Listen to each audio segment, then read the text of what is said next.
Bienvenue sur Africa 24 dans cette nouvelle édition de l'Africa Tonight. Voici les titres de l'actualité.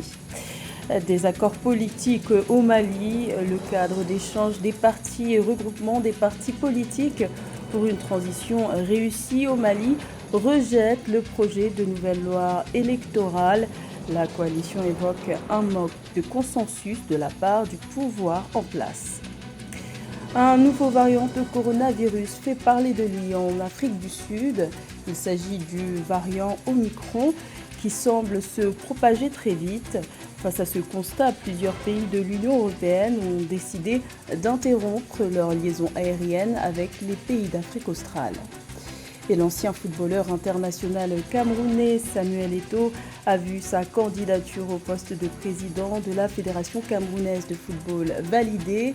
Le quadruple Ballon d'Or africain a débuté sa campagne en vue de l'élection qui se tiendra le 11 décembre prochain.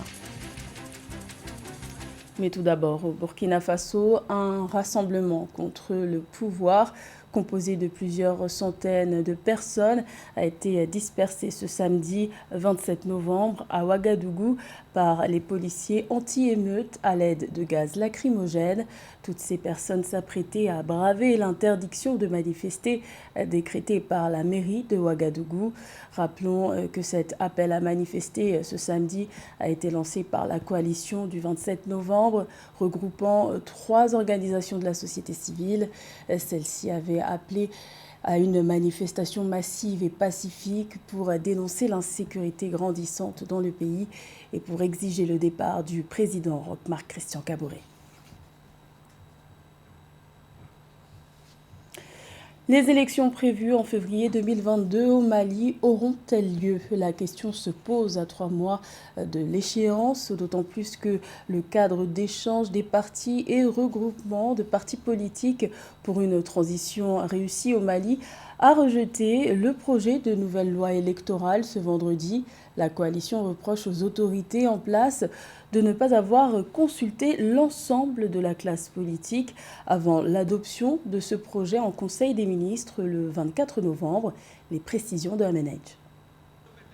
Au Mali, le cadre d'échange des partis et regroupements de partis politiques pour une transition réussie a rejeté le projet de nouvelle loi électorale adopté par le gouvernement. Selon le communiqué, celui-ci apporterait des innovations relatives aux circonscriptions électorales de référence pour les élections législatives de 2022 et au mode de scrutin. Un processus jugé unilatéral d'adoption, non consensuel et non inclusif par les militants pour une transition réussie. L'opposition malienne n'est pas cohérente avec elle-même.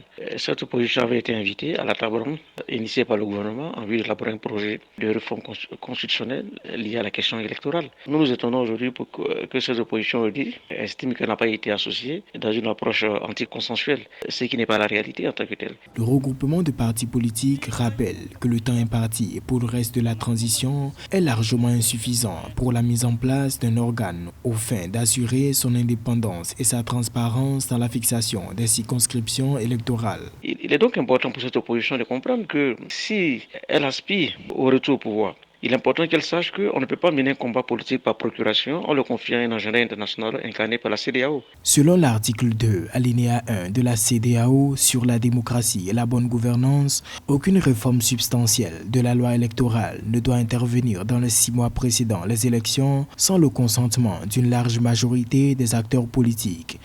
Également dans l'actualité, en Algérie, plus de 23 millions d'électeurs étaient appelés aux urnes ce samedi 27 novembre pour choisir leurs nouveaux élus communaux et départementaux dans le cadre des élections municipales et départementales anticipées. Un vote crucial pour le président Abdelmajid Tebboune qui s'est engagé dans plusieurs importantes réformes institutionnelles. Abdelmajid Tebboune connaîtra ainsi le 3e scrutin organisé sous sa présidence. Les résultats de ces scrutins sont attendus pour ce dimanche. Le Ghana veut tirer profit du dynamisme des opérations électroniques, un secteur d'activité qui s'est nettement développé durant la pandémie de Covid-19.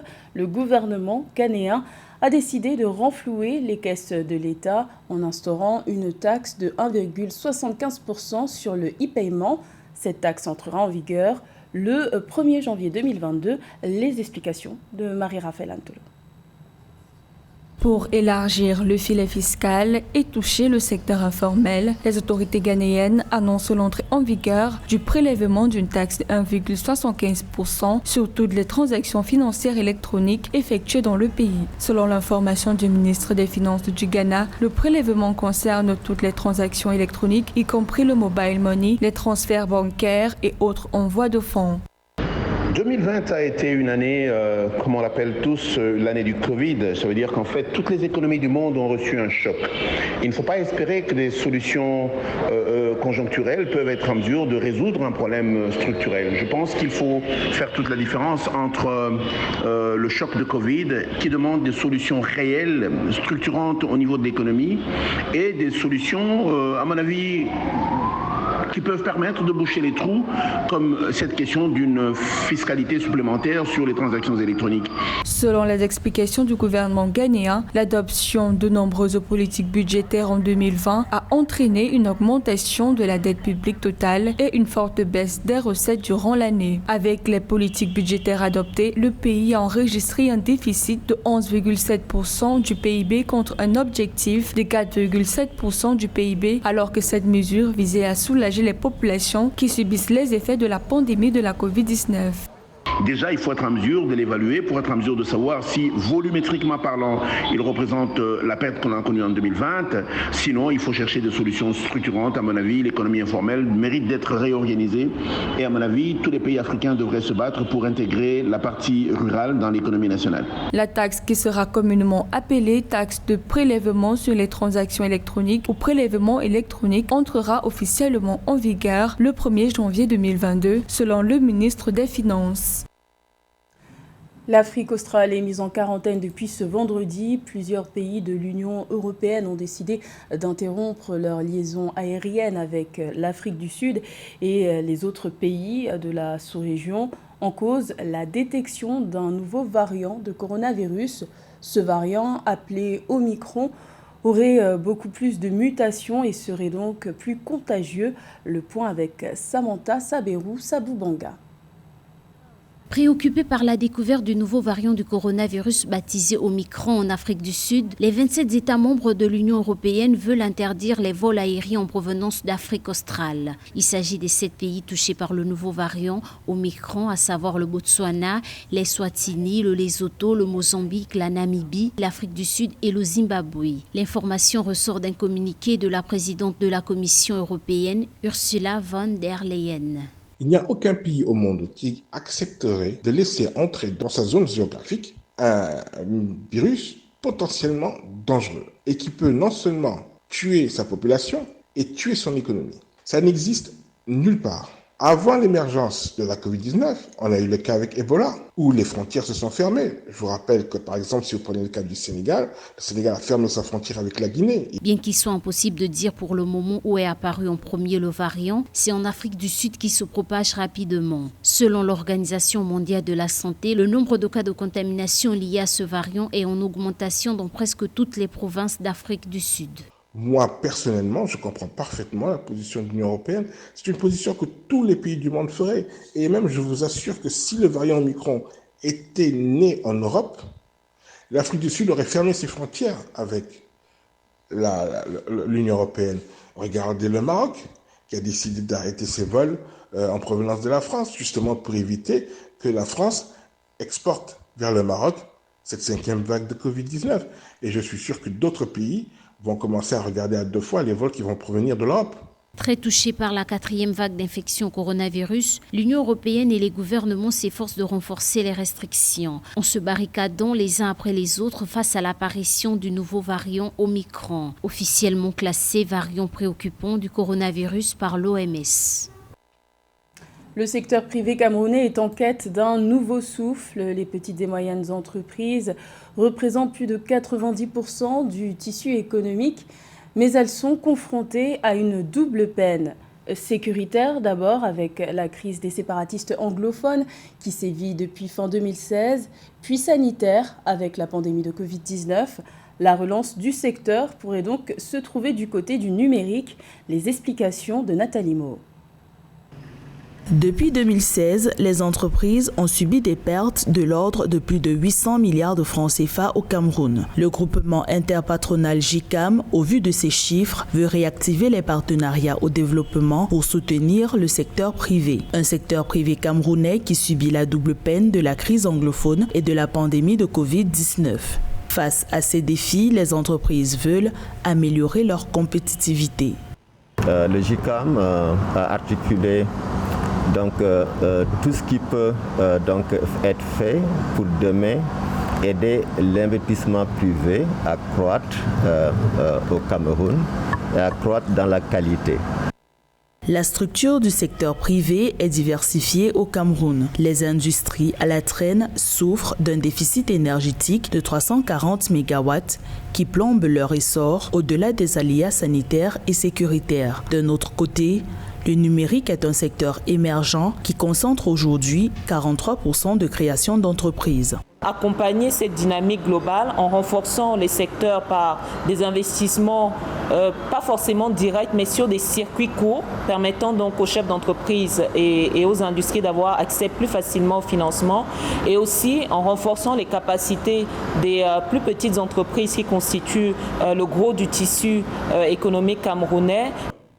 Selon des observateurs, garantir la compétitivité des entreprises passe par la promotion des investissements privés nationaux et le choix des prêts à taux préférentiels. Autre chantier important pour le développement du secteur privé camerounais, la diversification de sa production.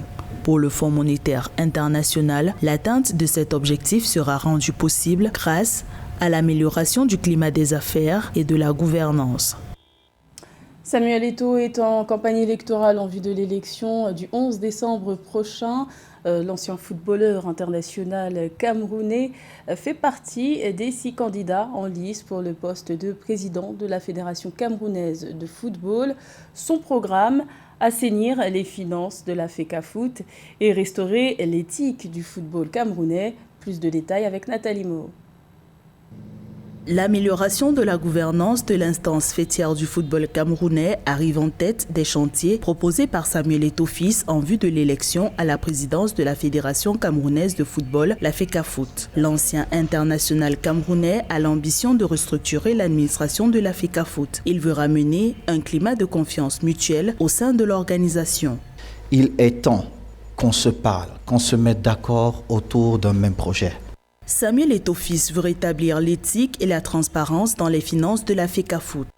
Il souhaite faire la lumière sur l'utilisation des frais de transfert de joueurs qui s'élèvent à 12%, une manne financière qui pourrait être reversée dans la formation des jeunes joueurs.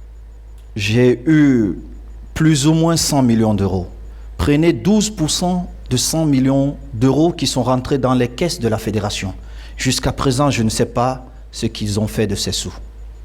Pour assainir les finances de la FECAFOOT, Samuel Eto'o fils préconise la mise en place d'un nouvel outil de gestion financière intégrant une programmation et un suivi budgétaire mensuel. Par ailleurs, il compte réactiver l'audit annuel des comptes de la coordination des équipes nationales de football au même titre que les comptes de la FECAFOOT, ainsi que la poursuite du chantier d'automatisation de la chaîne de la dépense à la fédération. C'était le journal de la rédaction. Merci de l'avoir suivi. L'information continue sur Africa 24.